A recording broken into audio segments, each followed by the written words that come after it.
Hello, my fellow musicologists out there. Alex Tamilis here. Make sure you hit the subscribe button. First thing that caught my attention was the fact that, well, the movie is about the blues. The blues that was played in Chicago in 1927.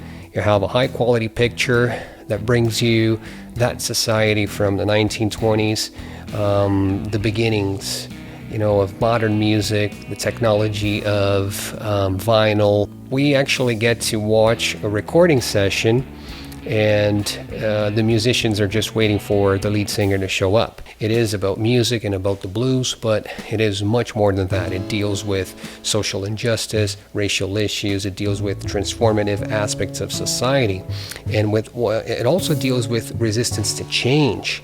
So you're part of a group, you're an artist, and in this group, in this case, Black Americans, they're living their lives in the beginning of the 20th century. So the music is part of their lives, and the blues is that music, that genre that will be the escape for you to sing about feelings of your everyday life, yearning for better days, for hope, for desire.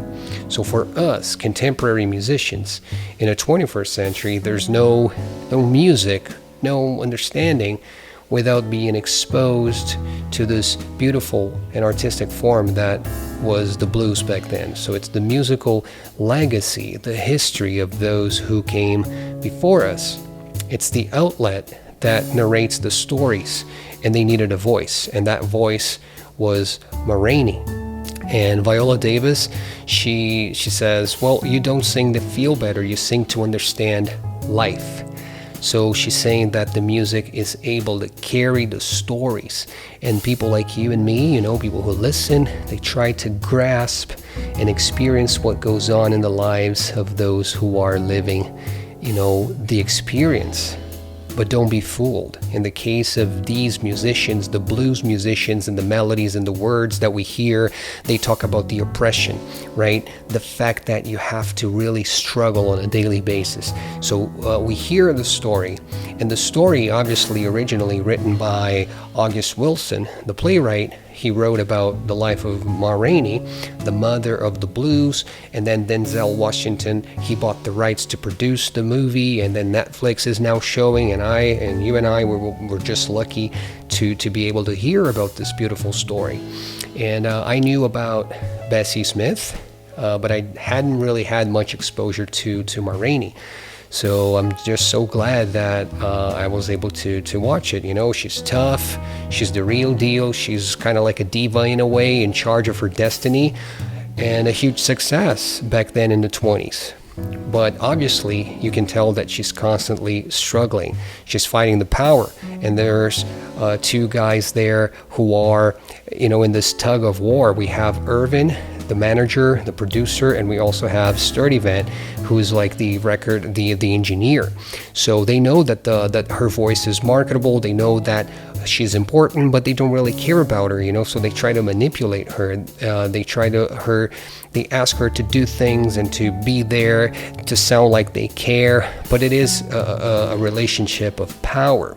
And now we have a new technology. We have vinyl. So you can detach Ma's voice from performance to the technology, to vinyl. So the manager, the producer, they want to make sure that they can market her voice without really having to worry about her whims, as we get to see with the Coca-Cola bottle. So is this tug of war, She gets her way all the time with her nephew, Sylvester, right? So she knows how to work with the transactional deals. So obviously it is a movie about Ma Rainey, and it's beautifully played by Viola Davis, but it's also a movie about Levy. It's a movie about Chadwick Boseman. My take on it, but I analyzed the analogy of the shoes. It represents a new way to see music, the way he's new to the approach of music itself. So the way he behaves is similar to like musicians like Miles Davis or Art Blakey. He's a talented guy, Levy. He thinks he can persuade people. He's very ingenious. He thinks that he's figured out pretty much everything about society. And then he's got this swagger. And that's represented by the new shoes, by the way you see music in the future.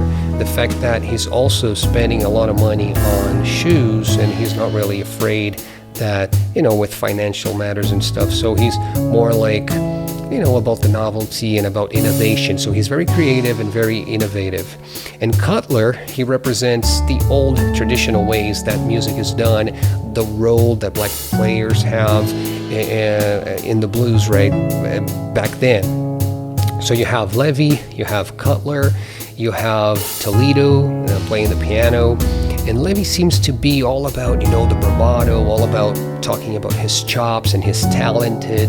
He's a very emotional and insecure person, So you have the surface where he's all about, the bravado, but then you see the deep stuff and he's like very insecure.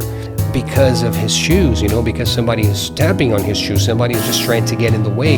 The fact that he wants to bring innovation, that he's just creative, and then he's not going to take that anymore. So he tries to escape. He tries to go to this shaft. He opens the door, but he just faces the shaft, so he's just alone, isolated. It is a movie about tension and contrast.